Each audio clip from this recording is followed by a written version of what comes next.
Alchemy is a high-level spiritual dynamic. It is a process that allows elements in their current manifest form to be reformed as a higher calibrating substance. It consists of combining two ingredients. In the cartoon version, it's the Philosopher's Stone, which is structure, manifestation. It is true elements that are already manifest here today, right? The Philosopher's Stone. And the elixir of life, which is the never-ending essence, the spiritual life force that can bring dry bones to life. And the purpose of alchemy is to fuse these two elements to create a molecular shift that brings an outcome that is greater than the sum of its two manifest parts. And the idiom that we use to demonstrate this in cartoon land is to turn lead into gold. So in this teaching today, Christy and I are going to teach you the basic metaphysics of this process. And we're going to travel across a landscape of philosophy, Bible study, and vibration. And by the end of it, you will be even more intimate with how this mastery is already being developed in your ability as a sovereign master walking on this planet in this most pivotal time. So pay attention.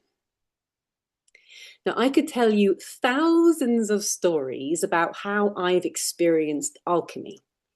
For example, I've seen my husband, Matt, who's on this call, I've seen him bring back to life a rusty, broken down Toyota that hadn't run in years using Reiki. A pulsed wave of electromagnetism originating in Christ and moving through the fabric of a willing healer. He started a car. And I bet that you have experienced extraordinary moments of witnessing spirit move through the adamantine fabric of creation and making elements move. Something impossible made completely real. And I think that you agree with me that when love touches anything, it recalibrates and up-levels actual molecular structure of that, whatever that thing is. And this is measurable, right?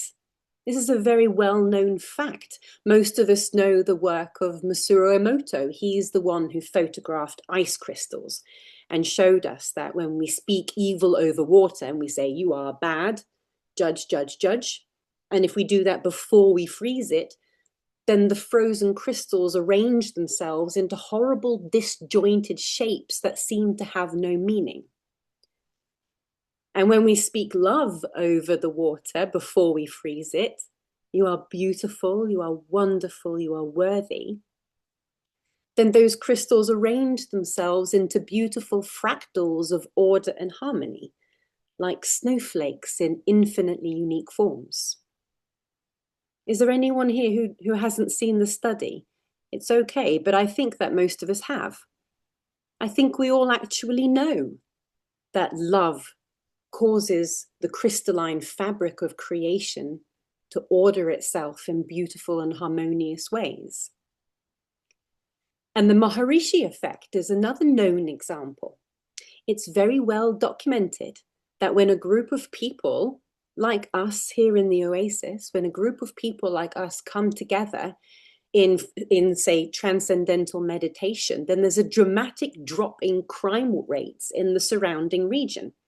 And there's a measurable connection between how many people are meditating and how wide the area of impact is as a wave of love whoops, a magnetic amplification that impacts a wider local field of consciousness. And then manifestation improves as a whole. So a wobbling community then rightens and brightens, and structures improve and snowflakes sparkle. And we all instinctively know it. This is 1 John 4:16. 1 John 4:16. Listen. God, the source of all creation, is love. And all who live in love live in God. And God lives in them. And the power that is sovereign over all energy and element is love. So please type in, I am love. You already know it's true. Type it in. Get it in your bones. So I have the power because God lives in me. I have the power to reform all the crystals of adamantine structure that make up the fabric, the water of God all around me at any given time. Type in, I am an alchemist.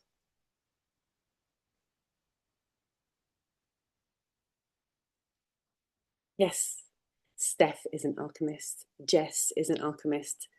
Matthew is an alchemist. Saver, Christy, Matthew, Chris, an alchemist. You hold as much vibrational influence as you are authorized for. And that authorization is related to how much you can allow love, both overall and within any given setting. So, for example, you might experience a lot of love and a lot of peace, and you might consider yourself a highly developed spiritual master. But if you only function in a pure energetic environment where all the crystal grids are aligned and the tea served is of the highest quality, blessed by monks at the top of the Himalayas, and all the food you eat is raw and organic and vibrationally pure, and you follow all the correct rituals and you've discovered all the right conspiracy theories, then you might find yourself completely incapable of any healing influence whatsoever when you come to a little inner city pub in a rainy industrial town and you're served a thick pint of brew. How can you be of any use to God in the Great Commission if you fall apart when things aren't aligned? He did not design you like that. You are sovereign over energy and element. So you are being trained, you're being developed to function as Christ, in Christ, no matter what elemental cocktail you find yourself drinking. And I am someone who walks with addiction, and I have learned to breathe underwater. I have seen that Christ is present within and through all, no matter what I allow to influence me from the outside. In fact, he is present within and through what I allow to influence me from the outside. And I have seen people who live with excruciating pain, who still hold their devotion to love, and in fact, using that pain to effect immeasurable good in the world. I first got this just over a decade ago when I first started out on my spiritual journey on the Sovereign Way. And I just had this awakening, and I'd realized that God is real and spirit is alive, and I am that, and so is everything else.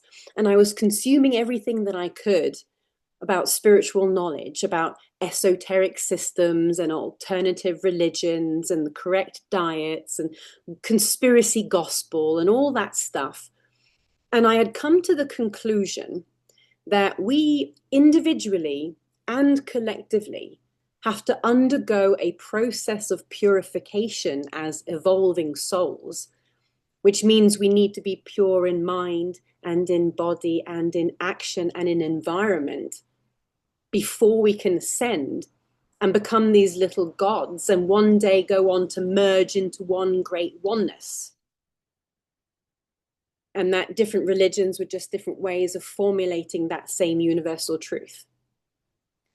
And so I feng shuied my home and I went vegan and I got into breathwork systems and I studied meditation methods and I studied metaphysics and manifestation so that I could learn how to master creation so that I could one day be holy enough for God. And in that process, I came across this incredible woman who blew me away. And she's actually a part of the Oasis now. She's Reverend Elizabeth Thompson, a woman in Christ who was raised up both in the Episcopal way and through the Unity movement. And she wrote this amazing blog, and I had to go and see her. So I went to one of her sermons, and she spoke such truth that landed so deep in my bones, and I felt so seen. And she had this bright aura around her, and I was so moved. And I had to go and see her in the fellowship hall afterwards to tell her what an angel she was. And I found her, and she's drinking a can of Coke. What? How can such a high-vibing field of energy be consuming such a dense, bad structure of badness? And she's still shining bright. That doesn't make any sense. She should be drinking purified water from the local springs or something holy like that. I was completely baffled. Didn't understand. I've changed a lot since then. I met Jesus, the embodiment of mercy. And he pointed out this experience that I had with my beautiful idol and her Coke. And he reminded me of his meeting with the Pharisees. Now, these guys were law keepers, right? They were the spiritually correct ones who did it all right and had figured it all out and knew all the rituals and all the theories and kept it all up. And they were proud of it, like I had been.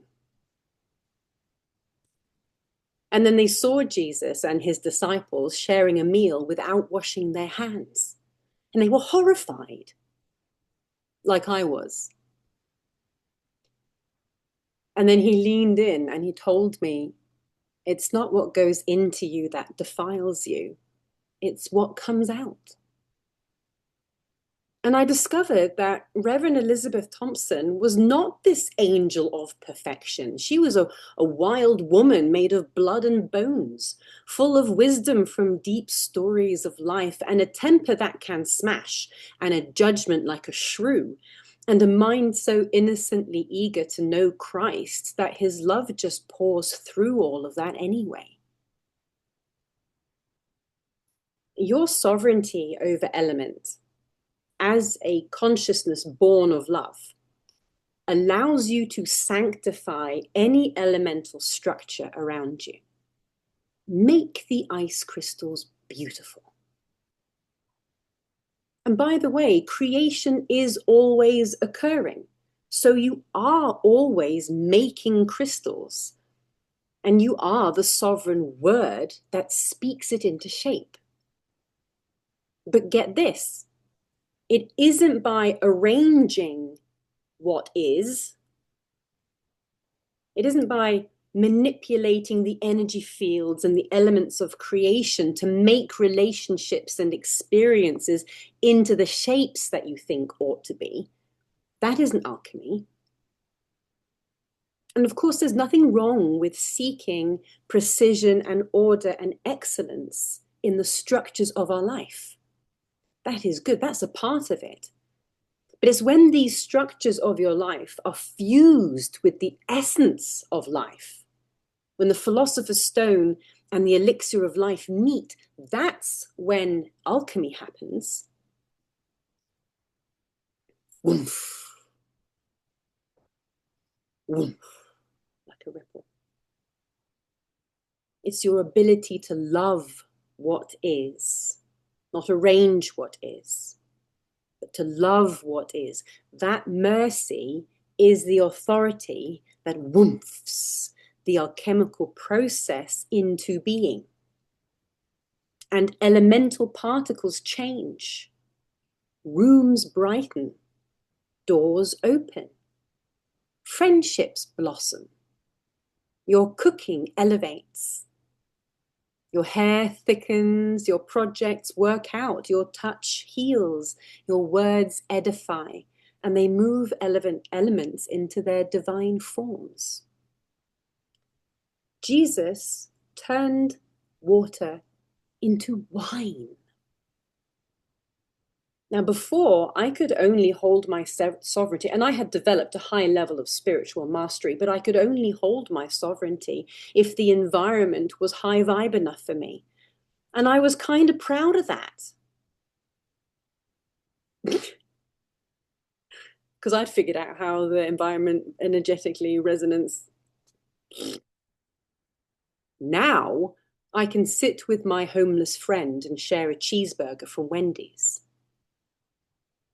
There is much more healing magic in communion, in sharing a burger together, than there is in me teaching him about proper nutrition. Now I can share a pint with my dad and I can laugh about that time in the past. And there's so much healing magic in the connection, much more than there is in some perfectly executed manifestation. I have a friend who once told me that he doesn't believe that Jesus performed that famous miracle. In fact, his very first miracle, the one where he turned water into wine and proved the sovereignty of love over element. Why not? I said. Why don't you believe that lovely, lovely story? And he said, because alcohol destroys cells, and Jesus is life, not death. And he wouldn't have turned life-giving water into death-bringing wine. Wow, I thought. That is an incredibly reasonable argument. But of course, love is love abundantly in all its forms. And I think that when we hear what Christy is about to teach us, this is Christy Morel Stinson. She is a sovereign prophet and an excellent strategist. This is someone who knows essence and structure, and she's going to take us precisely through that Bible story of the wedding in Cana. And I know actually that by the end of it, we will all have an even deeper understanding of the ways of a sovereign alchemist. So I'll hand over to you now, Christy, and I'll go on mute.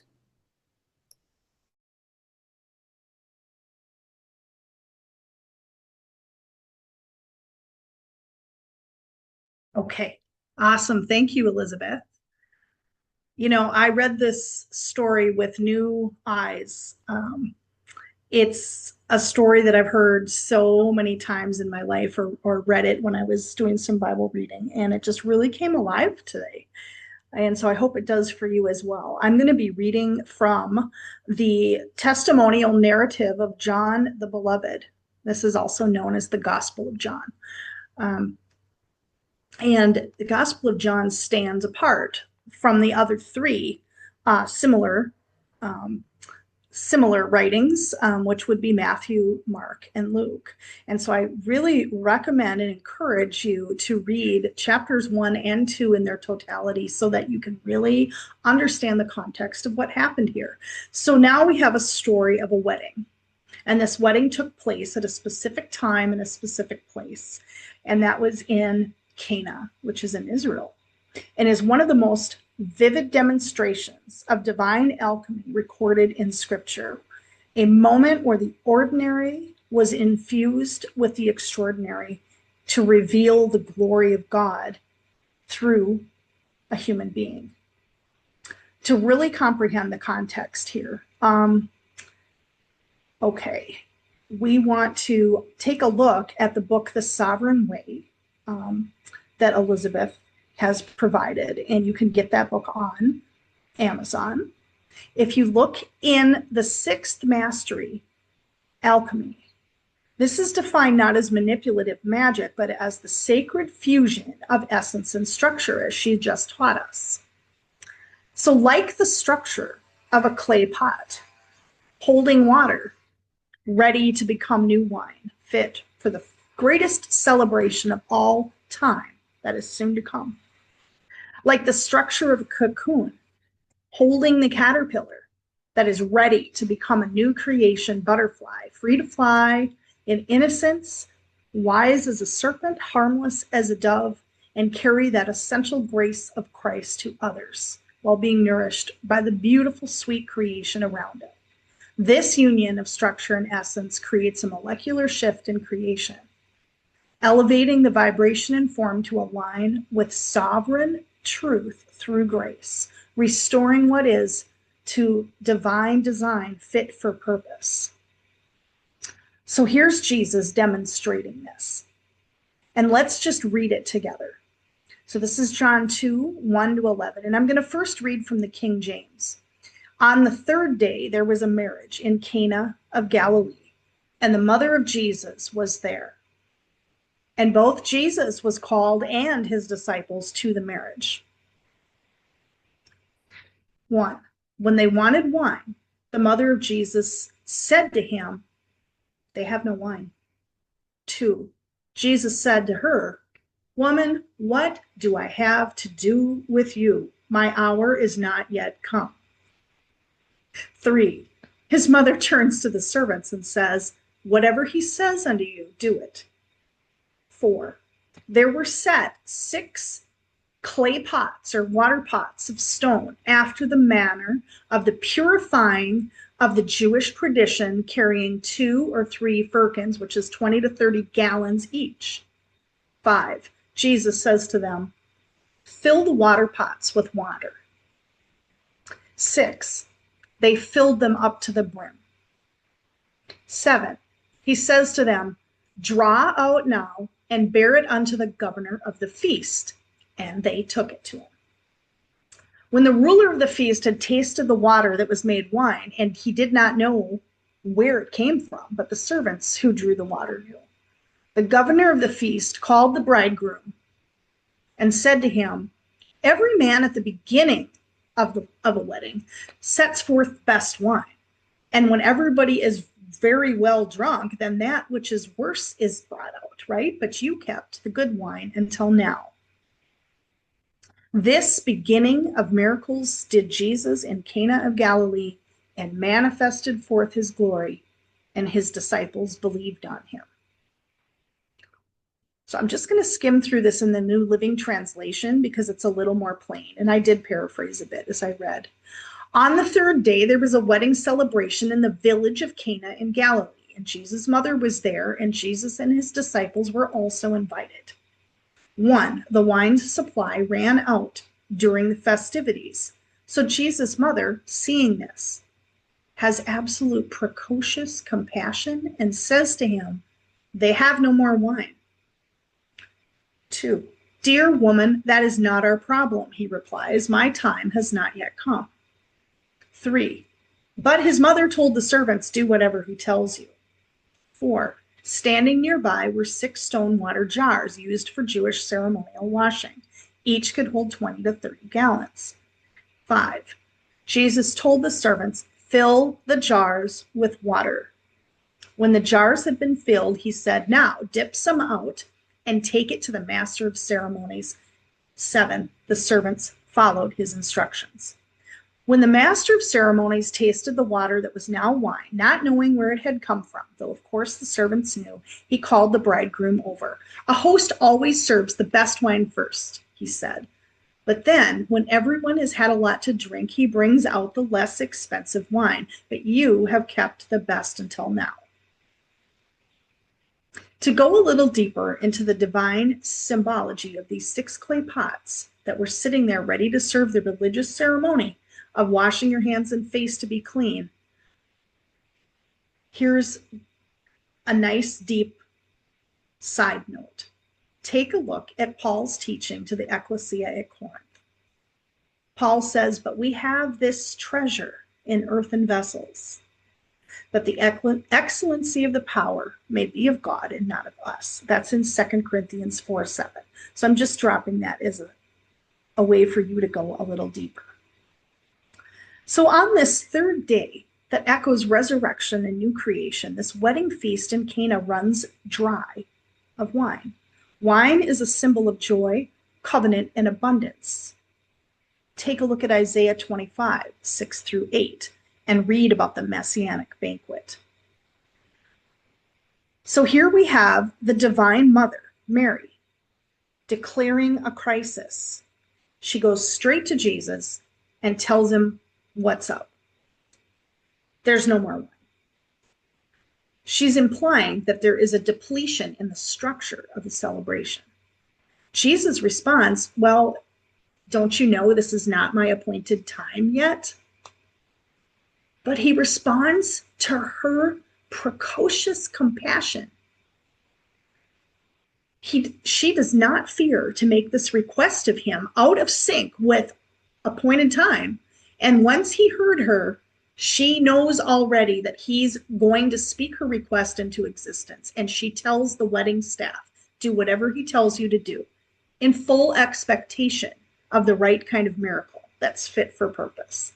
And his response, after he told her, hey, it's not the right time, he turns to the event staff and says, hey guys, go draw from those clay pots and bring what you find to the guy in charge of the event. See, the miracle was already done at that point. It happened in an instant when his heart was moved in response to Mary's request.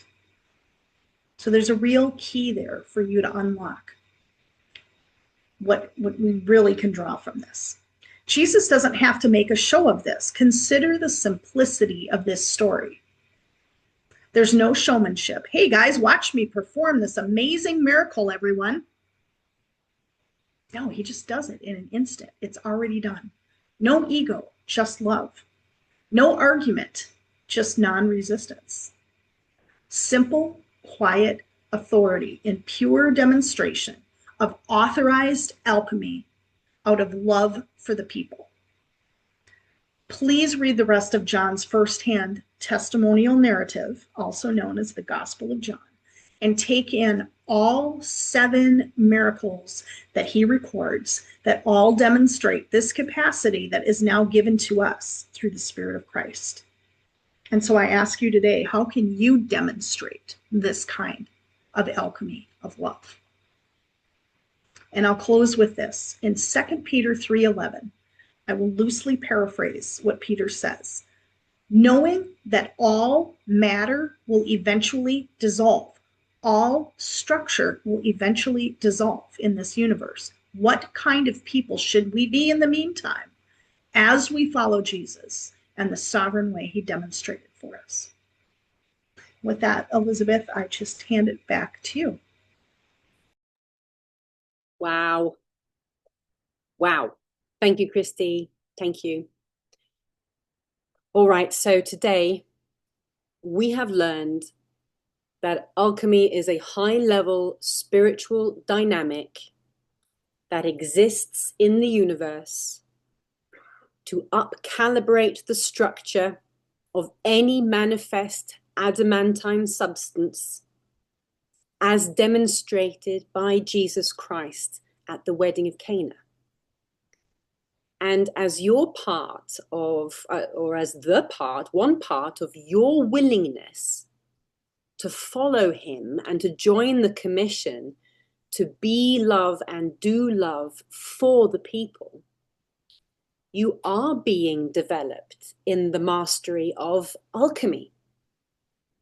This is the 6th of the 8 spiritual masteries of the sovereign way, which means you are being developed in this ability. And alchemy is the precursor, or rather, outrageous compassion was the word that Christy used, right? Was it outrageous compassion for what is the precursor to the process of alchemy? We learned that Jesus didn't perform a magical, complicated spell to make the water wine. He simply called for water and then knew it was wine and served it to the people that needed it. And he did that even outside the proper aligned time. He did it even though the circumstances and the configurations of reality weren't aligned for that. And he pushed back against life when life called for it. And he pushed back against that and said it's not aligned. But because of that outrageous compassion that Mary had for the real people who were having a real experience, he just did it anyway. And if you want, you can learn more about the process and the metaphysics of alchemy in this book, The Sovereign Way, which you can get on Amazon. But for now, if you're wondering what you can do to improve this mastery and you haven't read the book yet, I'm going to give you something. Do you know that scene in Ghost at the throwing wheel with the lump of clay? Do you know that really sexy scene where Patrick Swayze has his hands around her and they've got that lump of clay and it's coming into shape and it's messy and muddy and elemental and wet, and he's holding her arms in place or her hands in place, and I bet you can feel even the chest, the warmth, the breath in rhythm. This is Jesus Christ now with you, training you up in the way of sovereignty over element. And with his chest pressed against your back and with your breath in rhythm and with his arms over yours and his hands over yours, you are guiding the elements into shape. In fact, you are making a clay pot that will soon be filled with wine. But let the master guide your hands as you bend the elements to hold that wine. So pay attention. Feel his arms and feel the elemental clay in your hands. Trust the process and trust the elements, and guide the mud with love. Okay, thank you for coming. Thank you for watching. Remember, alchemy is the 6th mastery in the Sovereign Way, which means we have 2 more. But we don't get to progress on the journey until alchemy is in our bones. So for that reason, we're going to be practicing alchemy as a mastery for 1 week before we come together as a group to discuss it all again. So if you're watching a replay on TikTok or YouTube and you'd like to be a part of that process, come and find us in the link wherever you're watching this. And now I'm going to turn off the recording and we're going to head into the Oasis. This is our think tank. It's our development lounge, if you will. And we're going to break bread and we're going to see what's come up for everyone in a quick popcorn round before we begin our week of practicing.